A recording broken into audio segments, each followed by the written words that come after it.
jël di joxe xaalis 284 millions 300 millions à peu près le UEMOA jël séddale ko entrepreneur yi nekk ci zone UEMOA bi yëpp loolu nag prime la boo xam ne nii day tax ñooñu gën a góorgóorlu ci seen liggéey mais li ci gën a baax mooy mu jaar ko ci chambre de commerce yi parce que l'UEMOA loolu la mas a def mooy tey dafa am chambre de commerce l'UEMOA bu tudd CCR chambre consulaire régionale mu teg direction du secteur privé ñoom ñaar ñuy communiquer chambre de commerce régionale boobu représenté ñëpp baykat yaa ngi ci sàmmkat yaa ngi ci nappkat yaa ngi ci chambre de métier bi ñëpp ngi ci et loolu mooy li nga xam ne ni moom la ñuy demander bis buñ ko defee l'état dana am interlocuteur jotewul dara nag ak organisation professionnelle yi nga xam ne dañuy défendre seeni membres ndax chambre de commerce dafa nekk loo xam ne nii de droit nga ciy bokk da nga naan man am naa registre de commerce rek ci nga bokk de droit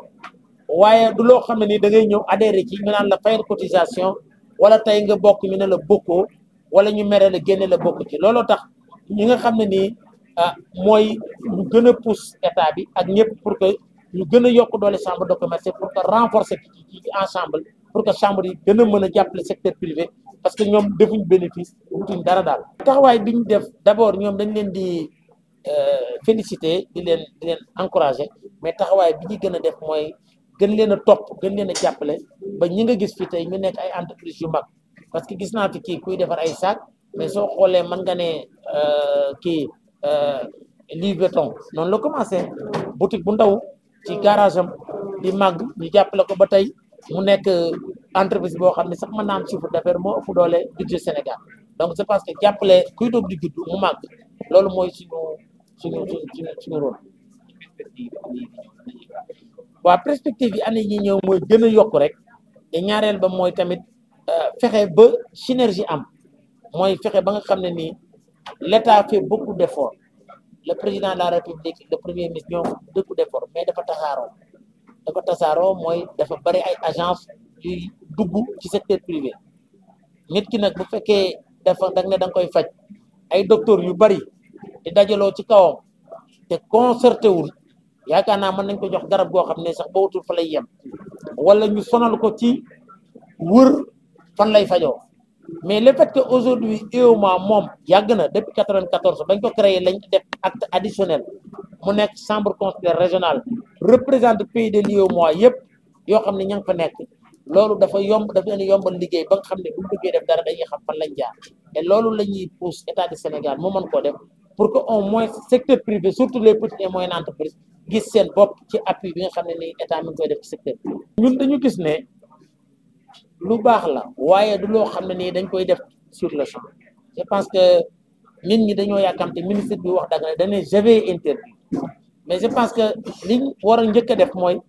fexe ba sax doo ko interdire nit ñi koy bàyyil seen bopp pour nit ñi bàyyil ko seen bopp mooy nga yokk revenu nit ñi bañ mën a jënd yëre yu baax nga yokk tamit industrie yi fi nekk ba nga xam ne danañ mën a defar yëre yu qualité te yomb bu boobaa je pense que kenn dutu ko waxati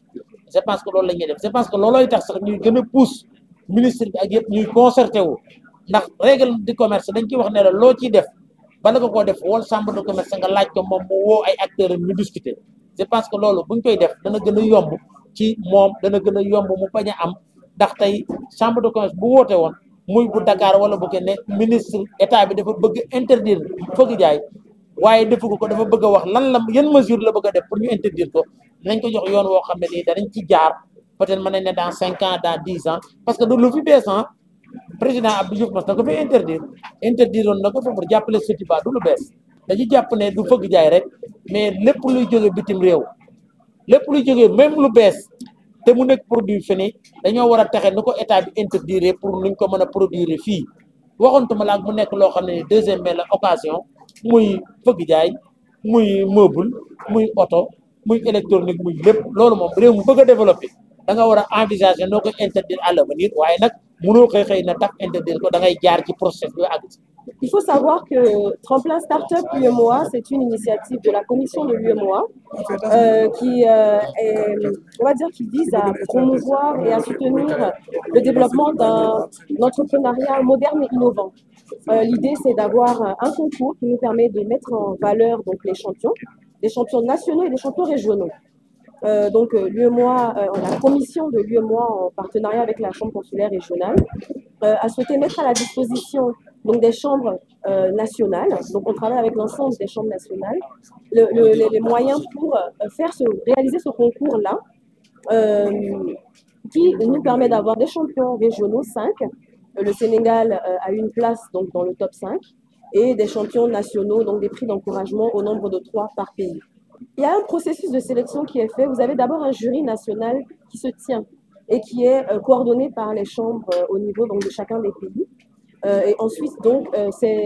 on va dire que les chambres sélectionnent selon des critères d'évaluation des startups au nombre de 10, qu'elles remontent donc au niveau régional. Donc, ça vous fait 80 pour les 8 pays de l'UEMOA qui sont remontés au niveau régional. Et ces 80 startups-là, nous tenons un jury régional. C'est des entretiens qui se font avec les startups sélectionnées. Puis, il y a un premier filtre.